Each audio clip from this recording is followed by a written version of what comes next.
Hey kid, don't ever let them get inside your head. They'll tell you what to do in life instead of everything you know that you could get.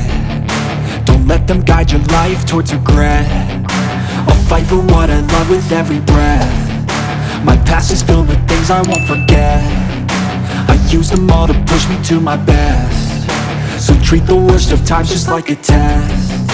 If only I could go back in time, I'd tell myself that everything will end up alright. Just push yourself, test yourself, figure out what you like, and find your limits, don't be rigid, always work towards a prime. Surround yourself with open minds, people can change your life. A few friends with intent can help you feel alive. Find a passion, take some action, and with a little time, just be patient, make a statement, try to enjoy your life.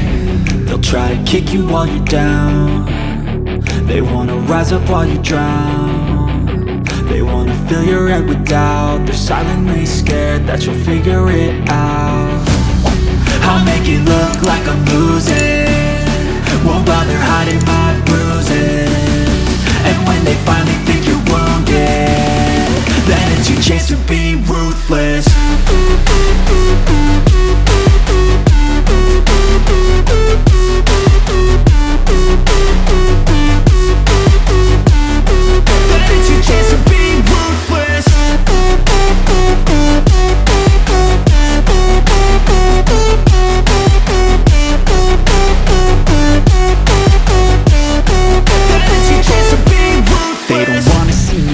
They don't wanna see me care. Anytime I make some progress, I can see that they compare. I think everyone's against me, maybe something in the air. Am I paranoid? I swear a void is forming and they're scared. I walk a straight path, not many can say that. I like to play fast, cross me and there's payback. You better pray that I don't see your face.